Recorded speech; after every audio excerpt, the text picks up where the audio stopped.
ठरलं तर मग या मालिकेच्या आजच्या भागात आपण पाहणार आहोत की सायली खूप इमोशनल झालेली असते आणि ती कल्पना प्रतापच्या खोलीकडे आलेली असते.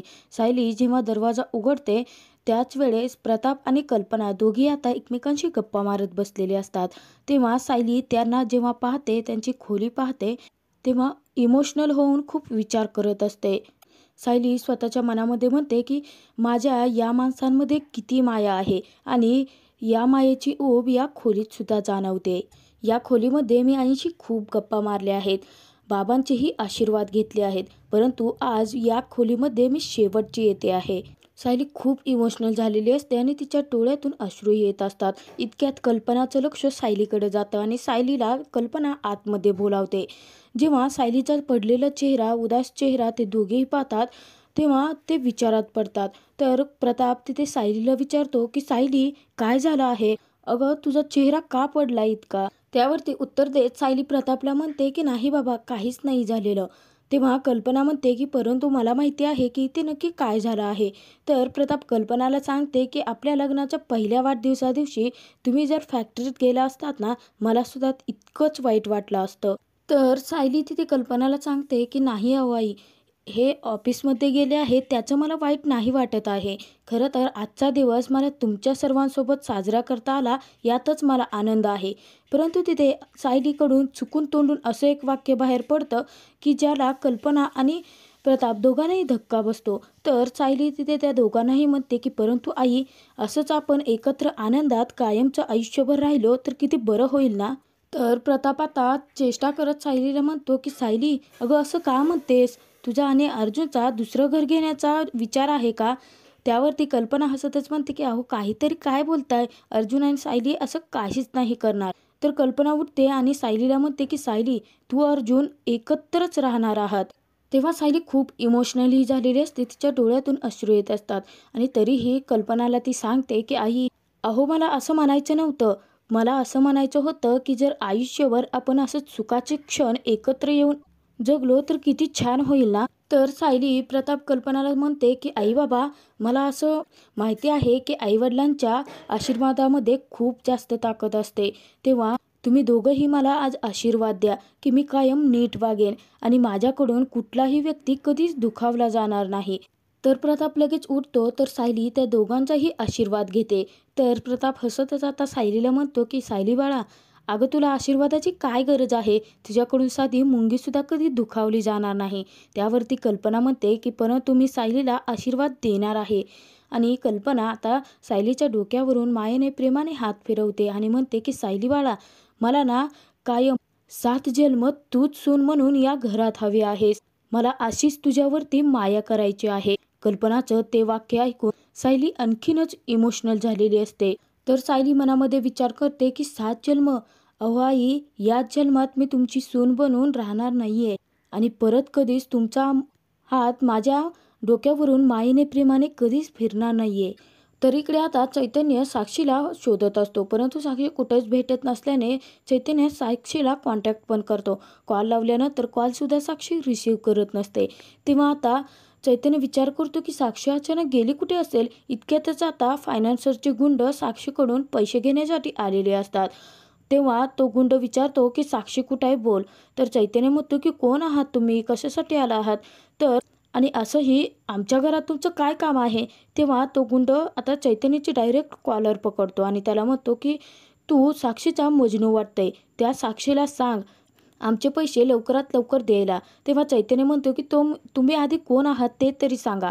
तर लगेच दुसरा गुंड म्हणतो की थांब, ती साक्षी आतमध्ये घरात आहे का ते जाऊन मी बघून येतो. तर तो गुंड आता चैतन्याला सांगतो की काय आहे ना, आमच्या मालकांकडून महिपती शिकरे आणि साक्षीने पैसे घेतले होते आणि त्यांना नीट समजावून सांग, जर त्यांनी वेळेवरती पैसे बाहेर नाही ना दिले आम्हाला, तर त्यांची सगळी अंडीपिल्ले आम्ही बाहेर काढू. इतक्यातच आता दुसरा गुंड येतो आणि त्याला सांगतो की साक्षी घरात नाही आहे. तर चैतन्याला साक्षीचा मेसेज आलेला असतो. साक्षीने सांगितलेलं असतं की चैतन्य, एक फायनान्सर मला खूप जास्त त्रास देतो आणि त्याचमुळे मी एका हॉटेलमध्ये लपून बसते आहे. जर ती गुंड आपल्या घरी आली तर प्लीज ही सिच्युएशन तू सांभाळून घे. तर ते गुंड निघून जातात. तेव्हा चैतन्य विचार करतो की शत्रूचा शत्रू म्हणजे आपला मित्र. म्हणजे महिपती आणि साक्षीचे सगळे काळे धंदे या लोकांना माहिती असणार आहेत. जर साक्षीच्या विरोधात पुरावे शोधायचे असतील तर मी यांची मदत नक्कीच घेऊ शकतो. तर आता चैतन्य खूप खुश झालेला असतो. परंतु इकडे ऑफिसमध्ये अर्जुन मात्र खूप अपसेट असतो. त्याचं कुठेच कामामध्ये लक्ष लागत नसतं. कारण त्याला एकच भीती मनात बसलेली असते की सायली घर सोडून कायमची निघून जाईल. तर अर्जुन विचार करतो की तिथे 2 तास चालणारी मीटिंग मी 15 मिनिटात संपवली आहे. काय चाललं आहे? आणि मिसेस सायली घर सोडून गेली तर नाही. घरामध्ये काय चाललं आहे मला पटकन जाऊन बघावं लागेल असं म्हणत तडक अर्जुन तिथून उठतो आणि सुभेदारांच्या घराकडे निघतो. तर इकडे आता सायली खूप इमोशनल झालेली असते आणि त्यानंतर ती पूर्णाजीच्या रूममध्ये आलेली असते. पूर्णाजी तिथे झोपलेले असतात. तेव्हा सायली मनात विचार करते की पूर्णाजी, दररोज ही चाफ्याची फुले हक्काने मी तुमच्या खोलीत आणून ठेवायचे, परंतु आज ही शेवटची फुले मी तुम्हाला देत आहे. तर सायली मनामध्ये विचार करून खूप इमोशनल झालेली असते. सायली विचार करते, पूर्णाजी, तुमचं माझ्यावरती रागवणं, तेवढ्याच मायेने मला समजूनही घेणं, त्या रागामध्ये सुद्धा कायम तुमचं मला प्रेमच दिसत आले आहे आणि तुम्ही दिलेली साडी मी आयुष्यभर जपून ठेवेन. परत कधी त्या साडीचा स्पर्श झाला तर मला वाटेल मनापासून की मी मायेने, प्रेमाने तुमच्या मांडीवरती डोकं ठेवलं आहे. आणि त्यानंतर सायली रडतच पूर्णाजीच्या खोलीच्या बाहेर पडते. तर त्यानंतर संध्याकाळी अर्जुन घरी आलेला असतो. परंतु तोपर्यंत सायली स्वतःची कामं करत असते. तर इतक्यात अर्जुन येतो, पाहतो तर त्याला सायली कुठेही दिसत नसते. तेव्हा अर्जुन खूप घाबरतो आणि म्हणतो की मी जसा विचार केला होता अगदी त्याचप्रमाणे मिसेस सायली नक्कीच हे घर सोडून गेले आहेत का?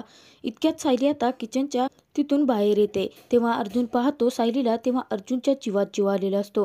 तर अर्जुन सायलीला बोलण्यासाठी गेलेला असतो, परंतु सायली म्हणते की तुम्ही फ्रेश होऊन या, मी तुमच्यासाठी जेवण गरम करते. तर अर्जुन लगेचच आता खूप खुश होतो आणि रूमकडे वळतो. तर इकडे सायली आता अर्जुनला जेवायला वाढायचं, त्यामुळे सर्व काही जेवण आता गरम करत असते. तर सायली जेवण गरम करत असताना विचार करते की आज मी तुम्हाला शेवटचं जेवायला वाढते आहे. मनापासून जेवा हा, कारण हीच शेवटची आठवण घेऊन मी या घरातून बाहेर पडणार आहे. तर इतक्यातच आता सायली विचार करत असतानाच अर्जुन तिथे आलेला असतो. तर अर्जुन आता जेवणासाठी बसतो. सायली पटकन जेवण गरम करते आणि त्याला आणून देते. तर अर्जुन आता जेवत असतानाच विचार करतो की मिसेस सायली इथे आहेत, म्हणजे त्याने जाणं थांबवलं आहे का?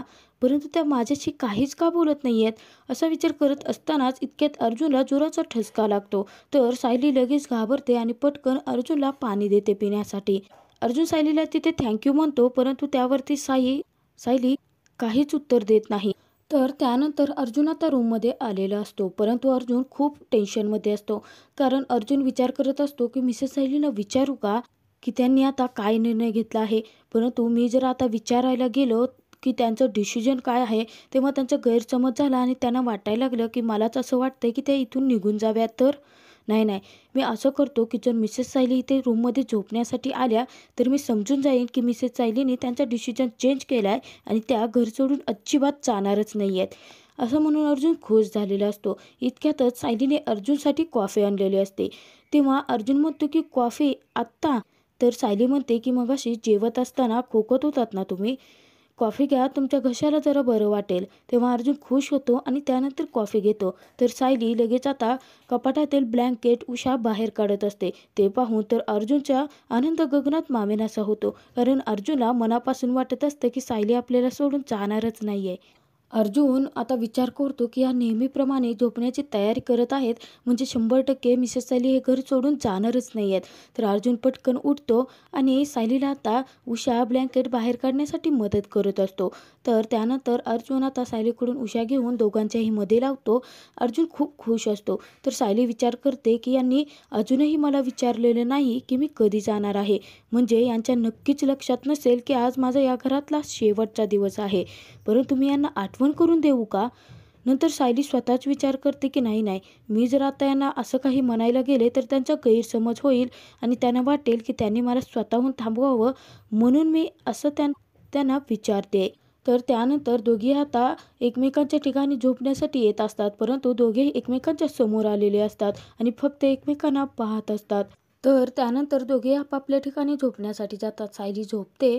तर अर्जुन विचार करतो की मिसेस सायली, तुम्ही ऐनवेळी तुमचं डिसिजन चेंज केलं त्यासाठी थँक यू सो मच असं म्हणून अर्जुन खूप खुश होऊन झोपी गेलेला असतो. परंतु सायलीच्या मनात विचारांचं काहूर उठलेलं असतं. तर सायली पटकन उठते आणि अर्जुन झोपलेला असतो. त्याच वेळेस सायली उठते, स्वतःचं ब्लँकेट वगैरे काढते आणि आता कपाटामध्ये ठेवून देते. तर त्यानंतर अर्जुन आणि सायली दोघांच्या मध्ये लावलेल्या त्या उशाही सायली पटकन गुपचूपपणे उचलते आणि त्याही कपाटात ठेवून देते. तर सायली आता गुपचूपपणे सुभेदारांचं घर सोडून जाण्याचा तिने निर्णय घेतलेला असतो. तर सायली आता पटकन साडी घेते आणि साडी चेंज करण्यासाठी जाणार असते. तर सायली जेव्हा अर्जुनकडे पाहते तेव्हा सुभेदारांच्या घरातून तिचा पाय निघत नसतो. तर सायलीने ऑलरेडी आता स्वतःची बॅगही भरून ठेवलेली असते. सायली पटकन आता ती बॅग काढते आणि त्यानंतर पूर्णाजीने आशीर्वाद म्हणून दिलेली ती साडी जेव्हा सायली हातात घेते तेव्हा तिला आठवतं आणि सायलीने पूर्णाजीला सांगितलेले असतं की तुम्ही दिलेली ही भेटवस्तू मी कायम आयुष्यभर तुमचा आशीर्वाद म्हणून जपून ठेवणार आहे. तर त्यानंतर कल्पना, प्रताप या दोघांनी अर्जुन सायलीला ॲनिव्हर्सरीसाठी दिलेली भेटवस्तू तो पाहून सुद्धा सायली खूप इमोशनल झालेली असते. तर सायलीने अर्जुनसाठी एक चिठ्ठी लिहिलेली असते आणि सायली आता विचार करते की या घरात जेवढं हक्काचं माझं आहे तेवढंच मी घेऊन जाते आहे. या घरावर आणि इथल्या माणसावर आता माझा कसलाच अधिकार नाही आहे. मी आता कोणाच्याही नकळत जाते, कारण त्यांच्या नजरेला नजर देऊन खोटं बोलण्याची ताकद माझ्यात आता राहिलीच नाही आहे. तर त्यानंतर सायली अर्जुनकडे जाते आणि त्याच्या डोक्यावरून हात फिरवणार इतक्यात सायलीला लक्षात येतं की अर्जुन जागा होईल या भीतीने आता सायली आपला हात पाठीमागे घेते आणि त्यानंतर सायली गुपचूप आता घरातून निघून गेलेली असते. तर पुढील भागात आपण पाहणार आहोत की अर्जुनने जेव्हा सायलीने दिलेली चिठ्ठी वाचलेली असते आणि सायली सुभेदारांचं घर सोडून कायमची निघून गेली असते, हा धक्का अर्जुनला सहनच होत नाही आणि अर्जुन धक्क्यानेच बेशुद्ध पडलेला असतो. कल्पना आणि विमल दोघी आता जेव्हा घरात आलेले असतात, अर्जुनच्या रूममध्ये आलेले असतात, तेव्हा अर्जुन बेशुद्ध पडलेलं पाहतात. तर त्या दोघींनाही मोठा धक्का बसतो. तर त्यानंतर विमल आता रडतच सायलीला फोन करते आणि सांगते की सायलीताई, तुम्ही लवकरात लवकर परत जिथे कुठे असताल ना तिथून माघारी या. अहो अर्जुन दादा ना बेशुद्ध पडले आहेत. तेव्हा सायलीला मोठा धक्काच बसतो.